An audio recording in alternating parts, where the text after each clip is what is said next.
इय्याका नअबुदु व इय्याका नस्तईन। पहले तो मीडिया का मैं बड़ा शुक्रगुजार हूं कि कल वो सब आ गए और खुद उन्होंने देखा कि कितने दहशतगर्द यहाँ छुपे हुए हैं।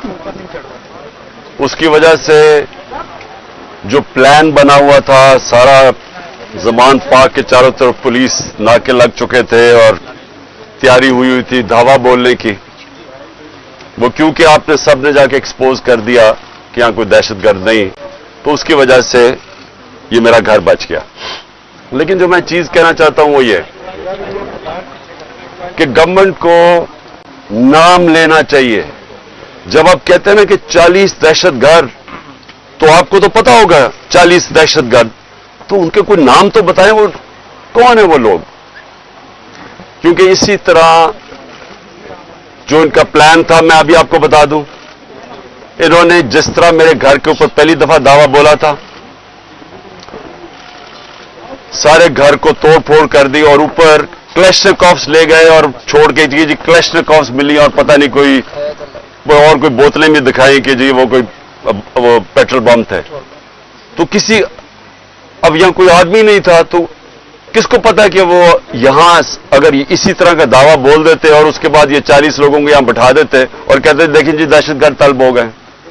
इसलिए आपके आने की वजह से ये रुक गया। मेरी ये रिक्वेस्ट है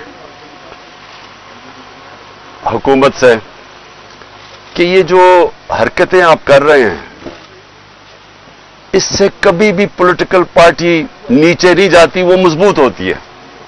क्योंकि पॉलिटिकल पार्टी अगर उसका वोट बैंक है और वो बढ़ता जा रहा है तो वो ऊपर जा रही है, और अगर आप उनकी पूरी मदद भी कर दें, जिस तरह पीडीएम है, जितनी भी मदद कर दें, लेकिन अगर उसका वोट बैंक नीचे जा रहा है तो वो कुछ भी नहीं कर सकते। और ये जो इसके ऊपर भी मैं बात करना चाहता हूं कि हमारे कई लोग पार्टी छोड़ रहे हैं। मैं ये समझता हूं कि इनमें से खैर कई तो खैर मैं इतना जानता नहीं हूं, लेकिन मुझे एक के ऊपर सबसे ज्यादा अफसोस है। वो मेरा बहुत पुराना हमारी पार्टी की, जिसने बड़ी जान मारी, आमिर कियानी की, तो मुझे बड़ा अफसोस हुआ उसके जाने का। लेकिन इनके ऊपर बहुत प्रेशर है और हर कोई प्रेशर नहीं ले सकता। तो ये मैं अपने लोगों को भी कहता हूं कि उनको कोई बुरा भला ना कहे। जिस तरह का प्रेशर पड़ा हुआ है आज, इस मुल्क की तारीख में कभी लोगों के ऊपर ऐसा पॉलिटिशियन पे प्रेशर नहीं पड़ा। पकड़ के लोगों को जेलों में डाल रहे हैं, फैमिलीज घरों में घुस रहे हैं, औरतें हैं, फैमिलीज औरतें हैं वहां, उनको औरतों को साथ उठा के शेरिया रफरीदी और उसकी बीवी ले गए जेल में। ये कभी हुआ पाकिस्तान में?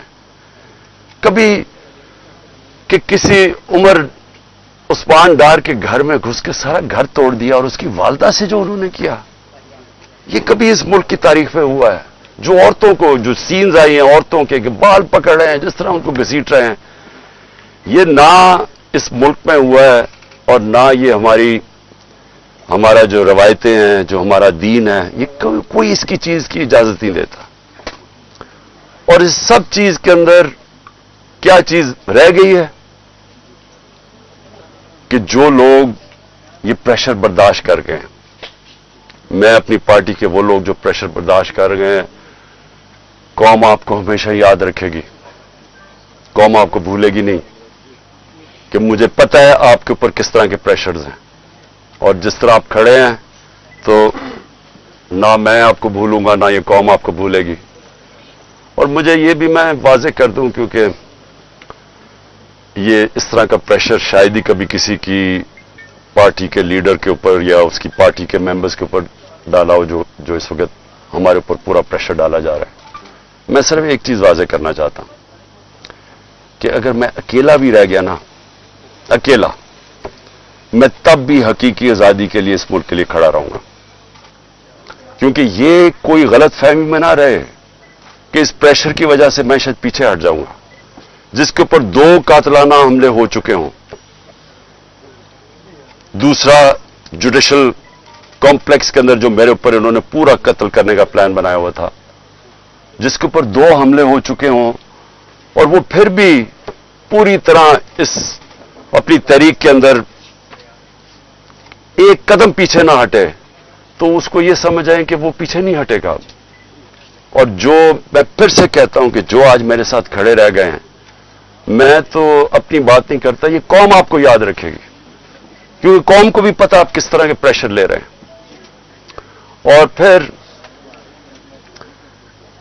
اس ساری چیز کے اندر جو بات کوئی کر نہیں رہا, اور کبھی بھی کسی مہذب معاشرے میں ایسا نہیں ہوتا کہ 25 لوگ ابھی کنفرمڈ 25 لوگ شہید ہوئے ہیں. سب کے کسی کے پاس کوئی ہتھیار نہیں تھا, پرامن احتجاج کر رہے تھے, اور ان کو سیدھی گولیاں ماری گئی ہیں. 25 کا ہمیں پتا اس لیے کیونکہ ہمیں باقی کا پتا اس لیے نہیں کہ 7,500 ورکرز کو پکڑ لیا, 7,500 تحریک انصاف کے کارکنوں کو پکڑا ہوا ہے. تو ہمیں پتا ہی نہیں ہے کہ اور کتنے اور شہید ہوئے ہیں.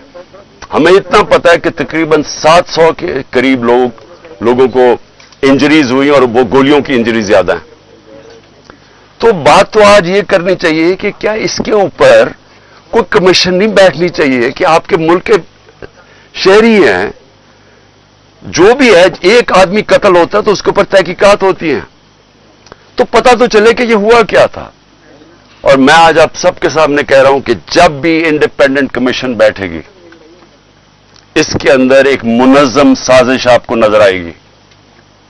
پلان کیا ہوا تھا سب کچھ, کیونکہ مجھے تو شروع میں پتہ ہی نہیں, میں تو جیل میں تھا 4 دن, مجھے تو یہ نہیں پتا کہ ہو کیا رہا تھا. تو میں جب باہر نکلا جیل سے, انہوں نے کہا جی تباہی ہو گئی, یہ ہو گیا, گھر جلائے گئے, کور کمانڈر. میں بھی حیران, یہ ہوا کیا ہے, کیونکہ 27 سال میں ایک دفعہ بتاؤ کہ کبھی کوئی اس طرح کی جلا گھراؤ کچھ ہوا ہے 27 سال میں. جب مجھے گولیاں لگتی ہیں تب تو, اور میں ایک آرمی آفیسر کو نام لیتا ہوں اس کا, انٹیلیجنس آفیسر کو, تب تو کوئی نہیں جلاتا, کب تو کوئی بلڈنگ نہیں جلتی. تو یہ ایک دم کیا ہوا ہے؟ تو اس کا ہمیں مجھے پوری طرح اندازہ, اور میں آج ڈیمانڈ کرتا ہوں کہ جب اور بنائی جائے, کیونکہ یہ بہت بڑا ملک کے اندر 4 دن جو ہوا ہے, ایک انڈیپینڈنٹ کمیشن بنائی جائے. اور انڈیپینڈنٹ کمیشن میں کیا چیز سامنے آئے گی, میں ابھی آپ کو بتا دیتا ہوں کیا چیز سامنے آئے گی, کیونکہ میرے سامنے تو فیکٹس آ گئے ہیں. ہم آپ کو ثبوت دیں گے کہ کیسے پلان کر کے لوگوں کو حملہ کروایا گیا ہے فوجی عمارتوں کے اوپر.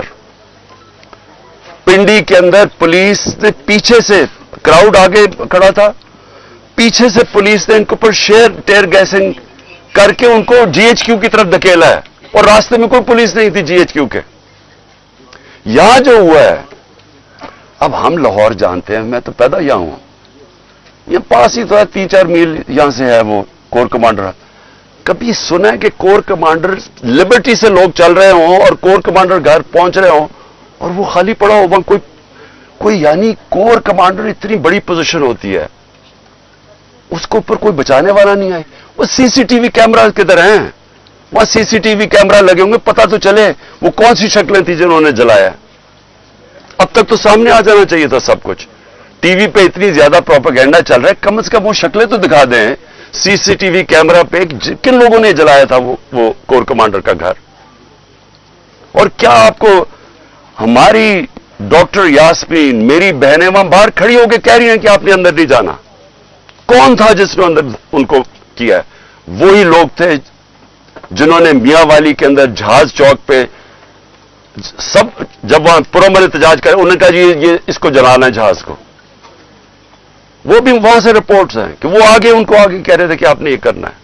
پشاور میں وہی رپورٹس آ رہی ہیں کہ اندر گھسے ہوئے تھے لوگ جو آپ اکسا رہے تھے کراؤڈ کو.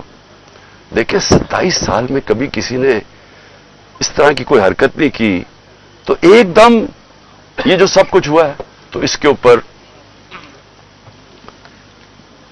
بہت ضروری ہے انویسٹیگیشن کی, کیونکہ یہ اس سازش میں یہ چیز بھی آئے گی کہ پلان بنایا گیا ہے کہ کسی طرح تحریک انصاف کو فوج کے سامنے کھڑا کیا جائے اور فوج کے ذریعے تحریک انصاف کو ختم کیا جائے. یہ پلان بنایا ہوا ہے.